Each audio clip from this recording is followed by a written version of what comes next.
There is a metaphor that I often remember when I'm thinking about life and balance. And it's about like ponds or lakes. Lakes need both an outlet and a source of replenishment in order to thrive. One that doesn't have an outlet, that only absorbs, becomes stagnant. And one that doesn't have a source, that only has a drain or an outlet, will dry out. They need both.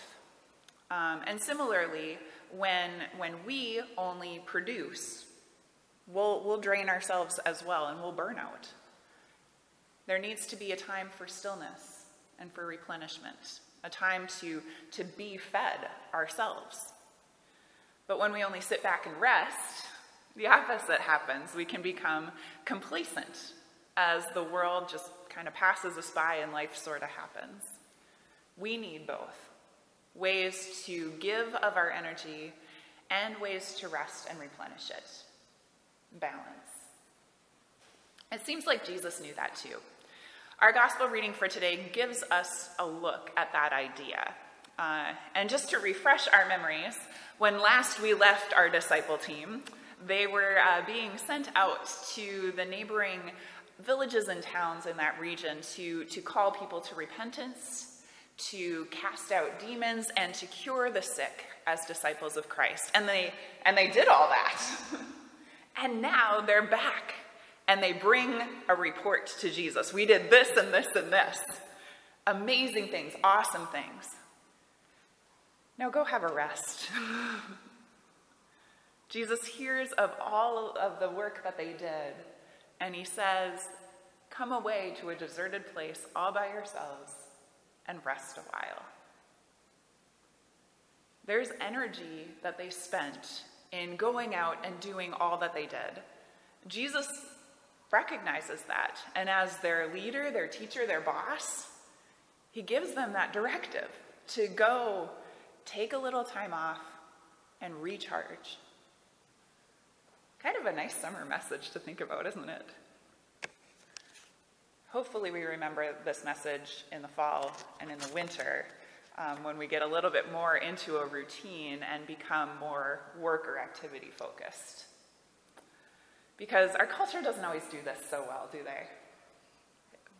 There's kind of a high value placed on that work. I felt it myself. It actually takes a lot of intentional thinking and intentional practice for me to remember that I need to balance it all out too. Sometimes I feel like it's almost like we need permission to go and recharge, replenish ourselves so that we don't run dry. And actually, we see that it is part of the life, part of the work that Jesus has the disciples do. Part of the work is to go rest a while. Like taking a Sabbath. Like practicing Sabbath. Taking time to rest, to recharge, to be in the world in a different way that allows you to go back again with renewed energy and strength to do the work you need to do. And, yes, there is that other side to it all too, because we don't want to become stale or stagnant either, right? That rest can feel pretty good at times. And getting up and continuing on can be tough, but it's necessary to do that too. We need the energy to be there, yes, but that energy also needs to be put to use, because there is work we need to do. When Jesus and the disciples go ashore, they are met by a great crowd. And Jesus could have shooed them all away, said, no, it's our rest time, but he also sees the need of those people right in front of them, their need to also be fed and filled and replenished. And so he does that for them. He teaches them. And then when they get to Gennesaret, people rush around to let everyone know, and they go out to meet Jesus to be healed, right? To be revived, to be made a little more whole. And that's important, but there's something else in that too. I think we need to just look a little bit deeper, because we also can see in this Jesus being the source of that rest and restoration. Right? From telling the disciples to go rest, to teaching those who gathered, to healing the sick. Jesus is the source of that rest as well. There's something to knowing what and where that source is that will replenish or revive you. Even in just telling the disciples to go and rest, Jesus is the source of that replenishment as well, and giving that permission, or actually more, giving that direction to them. And of course, there is something to his example too, in that when needs arise, they need to be addressed, right? Emergencies are emergencies, and things will come up, even at unexpected times. And that might interrupt a plan, whether it's to rest or to work on something else. But it needs to be done. And then, again, remember to go and find that rest again, to balance it out. It's both.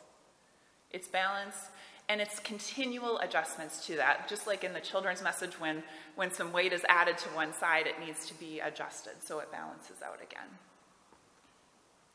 I remember kind of learning that as a camp counselor back when I was in college.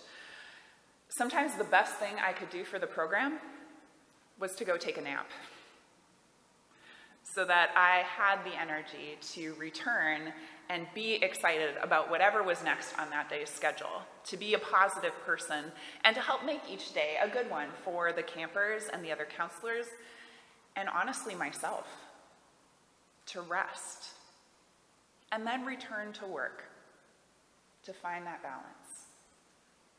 It's something for us to think about and maybe even work on this week. To ask ourselves, where are those things that push us to one side or another, that throw us off, making us either complacent or burnt out? Where are we being drained? Where are we being replenished? And how can we be intentional about finding our way back to that balance again? Something to think about this week.